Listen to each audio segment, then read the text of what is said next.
Hello friends, welcome back to Asset Builder YouTube channel. आज के इस वीडियो में हम AWE स्ट्रेटेजी के बारे में थोड़ा सा डिटेल में आगे बात करेंगे। वैसे ऑलरेडी मैंने AWE स्ट्रेटेजी क्या है और कैसे आप इसका यूटिलाइज करके अच्छे पैसे कमा सकते हैं उसके बारे में ऑलरेडी एक वीडियो बना है। अभी ये वीडियो में हम एक स्टेप आगे बढ़ते हैं और कैसे आप अकाउंटिंग रख सकते हैं और इस स्ट्रेटेजी से रिलेटेड व्यूअर्स के कुछ क्वेश्चन आए तो उस क्वेश्चन का भी हम इस वीडियो में आंसर करेंगे। तो एंड तक मेरे साथ इस वीडियो में बने रहे। तो सबसे पहले तो मैं एक ओवरव्यू दे दूँ कि यहाँ पे हमने 10 स्टॉक सिलेक्ट किए थे। सभी स्टॉक में हमने 20,000 इन्वेस्ट करना है, इस तरह से डिसाइड किया था। और यहाँ पे जब भी आपका स्टॉक ऊपर जाता है तो आपका 20,000 का अगर 22,000 बन जाता है तो वहाँ से आपको 2,000 रुपीज़ का प्रॉफिट बुक कर लेना है। या फिर मान लीजिए कि स्टॉक डाउन जाता है और आपके 18,000 बन जाते तो यहाँ पे आपको 2,000 रुपये ऐड करना है। तो इस तरह से आपको ये 20,000 रुपीज़ मेंटेन करके रखने हैं। तो इस तरह से आपके पास 10 स्टॉक हो गए। तो 10 स्टॉक होने से क्या बेनिफिट है कि यहाँ पे कुछ में आपका प्रॉफिट बुक हो रहा होगा और कुछ में आपका यहाँ पे बाइंग हो रहा होगा। तो इस तरह से मनी रोटेट होते रहेंगे। लेकिन यहाँ पे कुछ की फैक्टर भी है जिसके बारे में भी हमने फर्स्ट वीडियो में डिस्कस किया था। अब यहाँ पे बेनिफिट क्या है उससे रिलेटेड हम बात करते हैं। तो सबसे पहला बेनिफिट है कि मार्केट कब नीचे जाने वाला है, कब ऊपर जाने वाला है और कब साइडवेज रहेगा। तो ये तीनों चीज़ों का हमें कोई भी आइडिया नहीं है। तो यहाँ पे जब भी मार्केट नीचे जाता है तब हमारा जो माइंड सेट है वो डाउनवर्ड रहता है और हमें लगता है कि आज नीचे गया, कल भी नीचे गया, तो परसों इससे भी नीचे जा सकता है। तो हम जब भी बाइंग करेंगे तो हमारे माइंड में ऑलवेज एक क्वेश्चन रहेगा कि यहाँ से भी नीचे गया तो यहाँ से भी नीचे गया तो कभी भी हम अच्छे लेवल पे अच्छी क्वांटिटी में बाई नहीं कर सकते। ठीक है। या फिर मान लीजिए कि मार्केट यहाँ से ऊपर जाना चालू हुआ तो आपको ऐसा लगता है कि एक दो दिन पहले मुझे इस लेवल पे ये स्टॉक मिल रहा था, अभी यहाँ से प्राइस ऊपर चला गया। तो ऐसे जब भी प्राइस ऊपर जाता है तब भी आप अच्छी तरह से बाइंग नहीं कर सकते। या फिर जब मार्केट बहुत ही हीटअप हो जाए तब आपको ऐसा लगता है कि यहाँ से तो इतना तो आराम से चला जाएगा। ठीक है। तो यहाँ पे आप प्रॉफिट बुकिंग भी नहीं कर सकते। और जब साइडवेज चलता है तब भी आप क्लूलेस बन जाते हैं कि किस तरह से आपको स्विंग ट्रेडिंग करना है। तो ये जो तीनों कंडीशन है, down trend, up trend and sideways, तो यहाँ पे स्ट्रेटेजी यूज़ करने से ये जो तीनों साइकोलॉजिकल बैरियर है वो बैरियर यहाँ से हट जाते हैं और आपको सिर्फ और सिर्फ अपनी स्ट्रेटेजी पे फोकस करना है। अगर यहाँ पे निफ्टी का ही मैं एग्जांपल दूँ तो यहाँ से मान लीजिए कि काफ़ी कम लोगों ने सोचा होगा कि इतना बड़ी रैली आएगा। ठीक है। क्योंकि यहाँ पे ऑलरेडी डाउन जाके फिर अप जाता था, फिर डाउन जाके फिर अप जाता था। तो यहाँ पे ये तीसरी बार हुआ जब, तब किसी को भी भरोसा नहीं होगा कि इतना ज़्यादा अप ट्रेंड आएगा। ठीक है। फिर जब अप ट्रेंड आया तो फिर यहाँ से वापस से नीचे आया, फिर से ऊपर गया, फिर से जब नीचे आया तभी किसी को भरोसा नहीं था कि ऑल टाइम हाई ब्रेक करके यहाँ तक ये पहुँचेगा। ठीक है। अब जब यहाँ पे ऑल टाइम ब्रेक करके यहाँ पे पहुँच गया तब वहाँ पे बहुत सारे शेयर ऊपर ऊपर जा रहे थे। तो लोगों को ऐसा लगा कि हम यहाँ पे रह गए, मतलब कि लोग यहाँ पे फोमो का शिकार हो गए थे और लोगों को लग रहा था कि सिर्फ हमने यहाँ पे पैसे नहीं कमाए, बाकी सब ने पैसे कमा लिए। तो यहाँ पे जब पैसे एंटर किए तो अचानक से मार्केट डाउन आ गया। ठीक है। और यहाँ पे आप देख सकते हैं 3 दिन में बहुत ज़्यादा नीचे आ गया। ठीक है। तो मार्केट में ऑलवेज इस तरह के मूवमेंट अप डाउन चलते रहते हैं। तो यहाँ पे साइकोलॉजिकल एक बैरियर आ जाता है और यहाँ पे जब भी आप इन्वेस्ट करते हैं तब आपको ऑलवेज ऐसा लगता है कि मैं रह गया या फिर मेरा जो पोर्टफोलियो बहुत ही ज़्यादा डाउन चला गया। ठीक है। तो ये सारे प्रॉब्लम का यहाँ पे आपको सोल्यूशन मिल जाएगा। अगर आप मान लीजिए कि 10 स्टॉक का पोर्टफोलियो नहीं बनाते और सिर्फ निफ्टी बी में स्ट्रेटेजी यूज़ करते तो भी आप यहाँ पे अच्छा खासा पैसा बना सकते हैं। लेकिन निफ्टी बी में क्या है कि हमने जो 10% की बात की थी वो आपको यहाँ पे ओनली 5% के ही स्विंग में काम करना पड़ेगा, क्योंकि यहाँ पे निफ्टी में जो मोमेंटम है वो 5% का ही रहेगा। तो यहाँ पर भी आप देख सकते हैं कि यहाँ से जब मार्केट यहाँ तक आया तब स्मॉल कैप जो शेयर्स है वो 15-20% नीचे आ गए थे, लेकिन निफ्टी ओनली 3-4% ही नीचे आया। सिमिलरली जब ये 2-3% ऊपर गया तो जो भी स्मॉल कैप शेयर थे वो 10-15% ऊपर चले गए। तो जब भी आप निफ्टी या फिर ब्लू चिप कंपनी में इस तरह का काम करते हैं तब आपको ओनली 5% का स्विंग ही पकड़ना है, और जब स्मॉल कैप में काम करते हैं तो 10% का यहाँ पे स्विंग पकड़ना है। तो इसीलिए मैंने जो पोर्टफोलियो बनाया है 10 कंपनी का वो थोड़ी स्मॉल कंपनी का बनाया है और वहाँ पे मैंने स्विंग 10% का लिया है। अभी हम बात करते हैं कि यहाँ पे अकाउंटिंग किस तरह से रखना है। तो मान लीजिए कि हमने यहाँ पे एक कंपनी का बात किया था टाइम्स टेक्नो लास्ट वीडियो में। तो उस कंपनी का शेयर अगर आपने 100 रुपये में लिया होता तो 110 रुपये में आपने प्रॉफिट बुक किया होता। तो यहाँ पे आपके पास टोटल 22,000 बन जाते। और पहले आपके पास मान लीजिए 200 क्वांटिटी था। अब 200 क्वांटिटी में से जब ये प्राइस 110 रुपये गया तब आपका ये 22,000 बन गया। ठीक है, अब यहाँ से आप 2,000 रुपये निकाल लेंगे तो लमसम में मान लेता हूँ कि आप 19 शेयर निकाल रहे हैं। ठीक है, तो यहाँ पे आपके पास क्वांटिटी हो जाता 181। ठीक है, तो 181 इंटू 110। तो अभी यहाँ पे आपका जो एवरेज प्राइस था वो वैसे 100 रुपीज़ था, लेकिन क्योंकि आपने यहाँ पे 2,000 रुपये का प्रॉफिट बुक कर लिया है तो वो भी आपके एवरेज डाउन करने में काम लगता है। तो यहाँ पे जो 2,000 रुपये है वो 181 शेयर में आपके डिस्ट्रीब्यूट हो जाएंगे। मतलब कि आपको 2000 डिवाइड बाई 181 करके एक प्राइस निकालना पड़ेगा। तो वो प्राइस आएगा अप्रोक्सीमेटली मान लेते कि 9 रुपीज़ आता है। ठीक है, तो यहाँ पे आपका जो एवरेज है वो डाउन हो गया 91 रुपीज़। ठीक है, तो इस तरह से आप अपना एवरेजिंग कर सकते हैं। फिर मान लीजिए कि वापस से ये ऊपर गया तो फिर से आपका ये एवरेज डाउन आ जाएगा, क्योंकि आपके पास शेयर कम हो गए और पर शेयर। तो इस तरह से जब ऊपर ऊपर जाएगा तो जब आपका पूरा प्रॉफिट बुक हो जाएगा 20,000 का, तो यहाँ पे आपका एवरेज प्राइस बन जाएगा 0, क्योंकि यहाँ से आपने पूरे पैसे निकाल लिए। ठीक है, तो ये सारा जो कैलकुलेशन है वो अगर आप करना चाहे तो कर सकते हैं, अगर नहीं करना चाहते तो सिर्फ और सिर्फ आपको अपने पोर्टफोलियो में पर शेयर 20,000 रुपीज़ का बैलेंस मेंटेन रखना है। ठीक है, अभी ये सारा अकाउंट मेंटेन करने के लिए मैंने एक गूगल शीट बनाया है।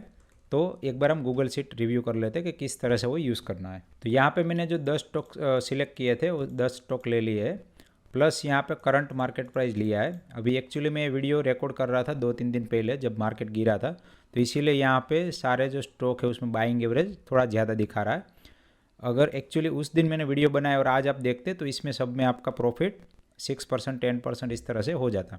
तो यहाँ पे जो 10% ऑलरेडी प्रॉफिट आ गया है उसमें आपका प्रॉफिट बुकिंग हो जाता।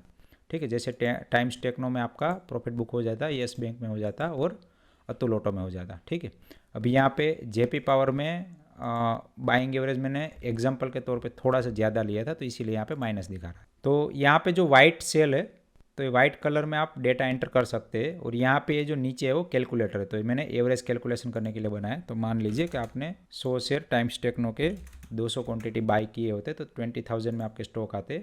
अगर शेयर प्राइस 110 आ जाती तो यहाँ पे आप लगभग 18.18, तो मैंने यहाँ पे 19 लिया था लेकिन यहाँ पे 18 शेयर आया, तो मैं यहाँ पे 18 एक बार ले लेता हूँ। तो 18 क्वांटिटी अगर आप सेल कर देते तो आपका जो एवरेज है वो 1% डाउन हो गया। आप देख सकते हैं 99 हो गया। एक यहाँ पे मैं एक बार इसका बाइंग एवरेज जो है वो 100 कर देता हूँ, तो यहाँ पे प्रॉफिट मुझे थोड़ा सा ज़्यादा दिखा रहा है। तो यहाँ पे आपको हर बार क्या करना है कि बाइंग एवरेज आपको चेंज कर देनी है। ठीक है, तो यहाँ से आपका जो करंट पीएनएल है वो बन के आपका यहाँ पे रेडी हो जाएगा। अभी यहाँ पे करंट मार्केट प्राइस 91 है, तो यहाँ पे अगर मैं 100 भी एंटर करूँगा तो यहाँ पे बाइंग एवरेज आपकी चेंज हो जाएगी। तो यहाँ पे एग्जाम्पल के तौर पर हम मान लेते हैं कि आपकी 100 की एवरेज थी।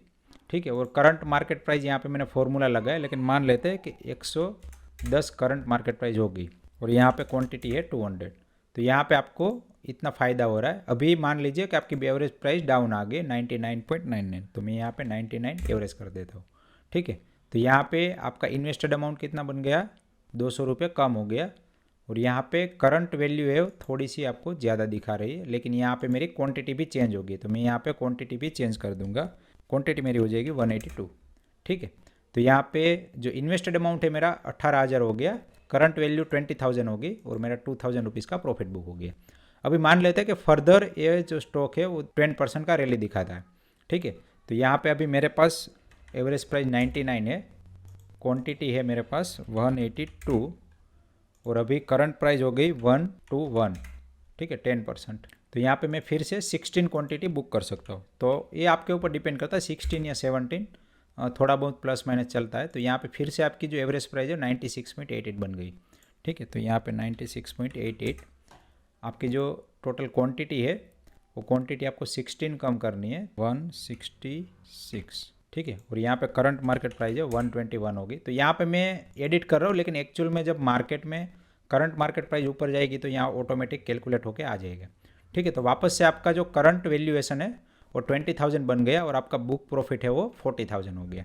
ठीक है, अब यहाँ पे आपको परसेंटेज गेन ज़्यादा दिखा रहा है, लेकिन आपको यहाँ पे करंट वैल्यूएशन के ऊपर ही ध्यान देना है कि कितना आपका पोर्टफोलियो में अमाउंट है।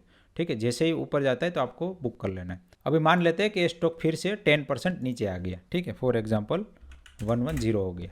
ठीक है, तो यहाँ पे फिर से आपका जो पोर्टफोलियो है वो 18,000 का हो गया। तो यहाँ पे मैं एक बार 109 कर देता हूँ ताकि एग्जैक्ट अमाउंट आ जाए। तो यहाँ पे 18,000 हो गया, ठीक है। तो यहाँ पे आपकी एवरेज प्राइस थोड़ी सी अप आ जाएगी, लेकिन एक्चुअली यहाँ पे फॉर्मूला में थोड़ा सा मिस्टेक है, वो मैं रेक्टिफाई कर दूंगा। तो आप समझ गए कि इस तरह से आपको पोर्टफोलियो मैनेज करना है, ठीक है। अब ये हिसाब किताब अब नहीं रखते तो कोई प्रॉब्लम नहीं है, लेकिन फिर आपको एक्चुअली पता नहीं चलेगा कि आपने एक स्टॉक से कितना प्रॉफिट बुक किया है, ठीक है। तो इसीलिए मैंने यहाँ पे ये P&L वाला बनाया है। अगर आप इस चीज़ को सीरियसली लेते हैं और बैक ट्रेसिंग करना चाहते हैं तो मैं कहूँगा कि आप ये पोर्टफोलियो मेंटेन करिए, तभी आप यहाँ पे अच्छी तरह से इसमें ट्रैकिंग कर सकते हैं। अब यहाँ पे फर्स्ट वीडियो में क्वेरी आया था ये स्ट्रेटेजी से रिलेटेड, तो क्वेरी भी एक बार हम देख लेते हैं कि क्या क्वेरी था, और आप सबके दिमाग में भी कहीं ना कहीं कुछ क्वेश्चंस होंगे तो आप मुझे कमेंट करके बता सकते हैं, ताकि मैं एक क्वेश्चन आंसर वाला सेशन बनाऊँ जिसमें इस स्ट्रेटेजी से रिलेटेड पूरी आपको जानकारी मिल जाए। और एक चीज़ कि जो स्ट्रेटेजी है वो प्रूव्ड स्ट्रेटेजी है। मेरे एक जो फ्रेंड है वो लगभग 7-8 साल से ये स्ट्रेटेजी यूज़ कर रहे हैं, और उनका जो रिटर्न है वो कहीं ना कहीं 25% के आसपास बना है। तो कहीं ना कहीं ये स्ट्रेटेजी काम करती है, लेकिन यहाँ पे एक बहुत बड़ा रोल आ जाता है स्टॉक सिलेक्शन का भी। जनरली मैं प्रीफर करता हूँ कि जो स्टॉक बहुत ही ज़्यादा डाउन है और उसमें अपसाइड पोटेंशियल ज़्यादा है तो उस तरह के स्टॉक ही मैं सिलेक्ट करूँ। जब भी मुझे मौका मिले तो अपसाइड में जब मेरा प्रॉफिट बुक हो जाता है और स्विंग ट्रेडिंग के बेस पे कुछ डिसीजन बनते हैं तो वहाँ पे फुल प्रॉफिट बुक करके मैं फिर से कुछ ऐसे स्टॉक में एंट्री लूँ कि जो फिर से नीचे से ऊपर जाने की पॉसिबिलिटी हो। लेकिन यहाँ पे ये चीज़ प्रेडिक्ट करना रिटेल पब्लिक के लिए थोड़ा सा मुश्किल है। तो आप लोग इस स्ट्रेटेजी के लिए एक चीज़ कर सकते हैं कि आप यहाँ पे निफ्टी बी में काम कर सकते हैं।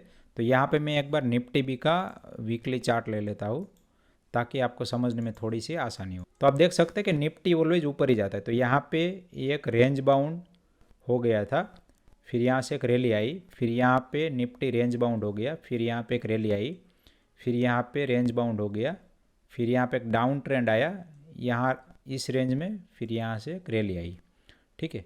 फिर यहाँ से थोड़े छोटे टाइम तक रेंज बाउंड रहा, एक रैली आई, फिर यहाँ एक बड़े टाइम में ये रेंज बाउंड हो गया। तो आपको ये तो समझ में आ गया कि जब रेंज बाउंड रहेगा तब आपको यहाँ पे प्रॉफिट मिलता है, फिर ऊपर जाएगा तो आपका जो कैश है वो बढ़ता जाएगा, क्योंकि आप यहाँ पे एवरी टाइम 2000 रुपीज़ निकाल रहे हैं। तो अगर आपका पोर्टफोलियो बड़ा है तो आप यहाँ पे थोड़े से ज़्यादा रुपये निकाल रहे होंगे। तो मान लेते हैं कि आप निफ्टी बी में काम करते हो, 2 लाख रुपये आपने इन्वेस्ट कर दिए और सेम 1 लाख रुपये आपने एडिशनल रखे थे, और यहाँ पे स्विंग कर करके हर बार 1% आप जनरेट करते, ठीक है। तो मान लीजिए कि 2 या 3 साल तक अगर साइडवेज मार्केट रहा और इस तरह से स्विंग आए, मान लीजिए कि 2-3 साल में यहाँ पे 20 स्विंग आए, ठीक है। तो आपका यहाँ पे 20% प्रॉफिट साइडवेज मार्केट में भी बन गया, और जब रैली आएगा तब आपका ये जो 2 लाख रुपए का पोर्टफोलियो है उसमें से 2 लाख रुपए का प्रॉफिट बुक हो जाएगा, ठीक है। मान लेते हैं कि डबल हो जाता है। तो जब डबल हो जाता है तो आपके पास एक कैश बैलेंस बढ़ जाता है। तो जब भी एक इतने बड़े रैली के बाद एक बहुत ही बड़ा करेक्शन आए 20 से 30% का, तब आप ये 2 लाख रुपये से आप अपना पोर्टफोलियो डबल कर सकते हैं। 2 लाख में जो आप काम कर रहे थे वो 2 lakh plus 2 lakh is equal to 4 lakh कर सकते हैं, और जो आपने 1 लाख कैश रखा था उसकी जगह 2 लाख रख सकते हैं। तो फिर से आप यहाँ पे साइडवेज में काम चालू कर दीजिए, फिर से जब रैली आए तब आप अपना पोर्टफोलियो है वो मे भी 4 लाख से 6 लाख कर दीजिए या फिर 8 लाख कर दीजिए, ठीक है। तो इस तरह से आप निफ्टी बी में भी लॉन्ग टर्म तक काम कर सकते हैं और अपना पोर्टफोलियो है वो ग्रो कर सकते हैं। तो अभी हम क्वेरी ले लेते हैं। तो क्वेरी में बेसिकली ये क्वेश्चन था, how will we get profit because we book profit and again add the quantity when the stock is down to maintain 20,000, ठीक है। तो इनका सीधा सा मतलब ये था कि यहाँ पे हम प्रॉफिट बुकिंग और बाइंग की बात कर रहे हैं, तो एक्चुअल में यहाँ पे कुछ हो ही नहीं रहा। तो इनका क्वेश्चन भी वैलिड है, क्योंकि यहाँ पे मान लीजिए कि इस तरह से ऊपर गया स्टॉक, फिर यहाँ से इस तरह से नीचे आया, ठीक है। यहाँ पे हमने 2000 प्रॉफिट बुक किया फॉर एग्जांपल कि 4 बार हमने प्रॉफिट बुक किया था। जैसे नीचे आया तो 4 बार में ये हमारा जो 8,000 रुपये का प्रॉफिट बुकिंग था वो वापस से सेम लेवल पे आ गया, ठीक है। तो यहाँ पे हमें बेनिफिट क्या हुआ, तो यहाँ पे आप देख सकते हैं कि जब भी स्टॉक ऊपर जाएगा तो कभी भी सीधी लाइन में नहीं जाएगा। अगर सीधी लाइन में जाके भी नीचे आ जाता है तो फिर भी आपको यहाँ पे मान लेते हैं कि यहाँ पे 100 रुपये था और यहाँ पे जो पीक है वो 200 रुपये, तो भी जितना अप गया और जितना डाउन आया उसका आपको 10% प्रॉफिट मिलेगा। तो यहाँ पे 100% अप गया था, क्योंकि 100 से 200 मतलब 100% अप गया और फिर से 100% डाउन आया, ठीक है। तो ये चीज़ में भी आपको 10% का प्रॉफिट मिलेगा।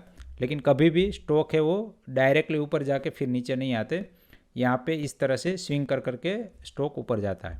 ठीक है, तो मान लीजिए कि यहाँ पे इस तरह से स्विंग कर करके गए और आप हर स्विंग में इस तरह से प्रॉफिट बुकिंग करते, फिर बाइंग करते, प्रॉफिट बुकिंग बाइंग, तो यहाँ पे ये जो स्विंग है वो हर एक स्विंग में आपको 1% का प्रॉफिट मिलता रहेगा। ठीक है, सिमिलरली जब डाउन ट्रेंड में आता है तब नीचे गया फिर ऊपर, नीचे गया ऊपर, नीचे गया ऊपर, तो इस तरह से भी आपका 1%, 1%, 1% इस तरह से प्रॉफिट बुक होगा। तो यहाँ पे ऊपर की साइड 3% प्रॉफिट बुक हुआ, फिर नीचे की साइड जब आया तब भी 3% प्रॉफिट बुक हुआ। तो यहाँ पे आपका टोटल प्रॉफिट 6% बुक हो गया, प्लस यहाँ से यहाँ तक की जो रैली थी वो भी आपका 10% का प्रॉफिट बुक हुआ। तो यहाँ पे आपका टोटल 16% प्रॉफिट बुक हो जाएगा। ठीक है, अब यहाँ पे ये चीज़ कोई प्रेडिक्ट नहीं कर सकता कि आपने 100 के लेवल से परचेस किया था और आप 200 के लेवल पे ये स्टॉक निकाल ही देंगे, क्योंकि अगर आप इस तरह का काम कर सकते तो यहाँ पे ऑब्वियसली आप प्रॉफिट बुक करके फिर जब वापस से 100 पे आता तो आप वापस से बाय कर लेते। लेकिन क्योंकि हमें चार्ट रीड करना नहीं आता और साइकोलॉजिकल बैरियर कुछ आ जाते हैं और डिसीजन नहीं ले पाते, तो इसीलिए हम ये स्ट्रेटेजी यूज़ कर रहे हैं। तो यहाँ पे 100% जो अप एंड डाउन है वो पूरा स्विंग का बेनिफिट अगर आपको लेना है तो आपको वहाँ पे प्रेडिक्ट करना पड़ेगा, और प्रेडिक्शन कभी कभी रॉन्ग हो जाता है, कभी कभी राइट होता है, तो वहाँ पे आपका प्रॉफिट तो अच्छा बनेगा लेकिन फिर आप एक डिसिप्लिन मैनर में काम नहीं कर सकते। ठीक है, और दूसरा क्वेश्चन ये है कि when stock is in range bound और down trend we can't book profit, it will be like booking again buying. ठीक है, तो इनका कहना ये है कि मान लीजिए कि कोई जो स्टॉक है वो इस तरह से रेंज बाउंड है और साथ में इस तरह से अगर डाउन ट्रेंड में है, तो यहाँ पर तो हमारा प्रॉफिट बुक होगा ही नहीं, लेकिन एक्चुअल में यहाँ पर भी प्रॉफिट बुक होगा। मान लीजिए कि यहाँ पे 100 का शेयर था, वो भी 90 हो गया। ठीक है, आपने यहाँ पे बाय किया तो आपका जो एवरेज है वो डाउन आ गया। ठीक है, फिर जब अप गया तब आपने जो 19 में जो शेयर परचेस किए होंगे उसमें से कुछ शेयर यहाँ पे आपके वापस से 100 पे सेल हो गए या फिर 99 पे सेल हो गए। ठीक है, तो इस तरह से जब वापस से नीचे आएगा तो आप 90 में बाय कर रहे हैं, फिर 99 में सेल कर रहे हैं, 90 पे बाय कर रहे हैं, 99 में सेल कर रहे हैं। ठीक है, तो ये स्विंग आप 1% का प्रॉफिट बुक कर रहे हैं। सिमिलरली डाउन ट्रेंड में मान लीजिए कि 100 से ये शेयर 90 आया, फिर 99 आया, फिर यहाँ से फिर 10% डाउन आया 89, फिर यहाँ से गया 95, फिर यहाँ से गया 85। ठीक है, तो इस तरह से डाउन ट्रेंड में, तो डाउन ट्रेंड में भी जब अप जाएगा डाउन आएगा, अप जाएगा डाउन आएगा, तो यहाँ पर भी आपका 1% प्रॉफिट बुक होगा। ठीक है, लेकिन यहाँ पे कंडीशन ये है कि क्योंकि हमने 10% का एक कैप रखा है, तो जब 10% का स्विंग आएगा तब भी आपका 1% का प्रॉफिट बुक होगा। तो इस तरह से अगर डाउन ट्रेंड में टोटल 10 स्विंग लेके डाउन हुआ तो स्टॉक भले ही 30% गिरा है, लेकिन फिर भी अगर वहाँ पे 10 स्विंग हुए हैं तो आपका 10% का प्रॉफिट बुकिंग हो गया है। अभी आपका हो सकता है कि बाइंग एवरेज जो 100 था वो में भी थोड़ा सा कम हो और आपका पोर्टफोलियो वहाँ पे नेगेटिव दिखाए, लेकिन एक्चुअल में आपने वहाँ पे एवरेजिंग करके या फिर स्विंग का बेनिफिट लेके आपका जो नेगेटिव रिटर्न है वो थोड़ा सा कम कर दिया। हो सकता है कि अगर आपने यहाँ 100 पे लेके छोड़ दिया होता तो आपका -30 का रिटर्न दिखा था, लेकिन क्योंकि आप स्ट्रेटेजी यूज़ कर रहे हैं तो आपका यहाँ पे जो रिटर्न है वो -20% दिखाएगा। तो यहाँ पे हमारी कंडीशन ये है कि भले ही वो डाउन ट्रेंड में हो लेकिन कभी ना कभी ऊपर जाएगा, या फिर वो शेयर में ऊपर जाने का पोटेंशियल ज़्यादा है और नीचे जाने का पोटेंशियल थोड़ा सा कम है। जनरली हम इस तरह के स्टॉक ही चूज़ करेंगे। और दूसरा चीज़ के कभी कभी क्या होता है कि हमारा बायस ऊपर की साइड रहता है और हमें भरोसा भी होता है, लेकिन फिर भी वो कंपनी लगभग 2 से 3 ईयर निकाल देती है अपना रैली दिखाने में। तो तब तक अगर आपका रिटर्न नहीं बनता और आप एक ही लेवल पे स्टक हो गए तो कहीं ना कहीं आप स्टॉक इस तरह से नीचे जाएगा, फिर वापस से ऊपर जाएगा या फिर यहाँ पे कंसोलिडेट करेगा, तो आपको लगेगा कि यहाँ पे ये जो स्टॉक है ऊपर जा ही नहीं रहा और मेरे बाइंग लेवल से फर्स्ट टाइम ये यहाँ पे आया है तो मैं यहाँ पे सेल कर देता हूँ। जैसे आप सेल करते वहाँ से फिर ये जो स्टॉक है ऊपर रैली दिखाना चालू कर देता है। ठीक है, तो ये भी एक साइकोलॉजिकल बैरियर है। तो ये जो साइकोलॉजिकल बैरियर है हमारा इस स्ट्रेटेजी से सोल्व हो सकता है। तो जब भी यहाँ पे स्टॉक नीचे जाएगा आप यहाँ पे हर एक स्विंग का बेनिफिट लेंगे, ऊपर जाएगा तो भी बेनिफिट लेंगे।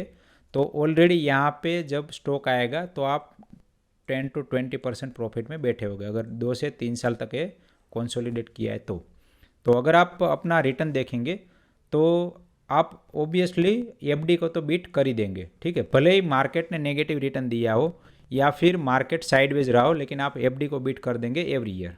तो ये वीडियो थोड़ा सा लंबा हो गया है क्योंकि यहाँ पे थोड़ी कुछ डिटेल में एक्सप्लेनेशन देना ज़रूरी था। अगर आपको फिर भी स्ट्रेटेजी से रिलेटेड कुछ डाउट है तो प्लीज़ कमेंट करके बताएं, ताकि मैं एक बड़ा सा क्वेश्चन आंसर वीडियो बना सकूं और आप सबको इस स्ट्रेटेजी के बारे में डिटेल में जानकारी मिल जाए। आशा करता हूँ कि आपको ये वीडियो पसंद आया होगा। अगर आपको वीडियो पसंद आए तो प्लीज़ वीडियो को लाइक करिए और चैनल को सब्सक्राइब करिए। इस वीडियो को एंड तक देखने के लिए आप सभी का दिल से धन्यवाद।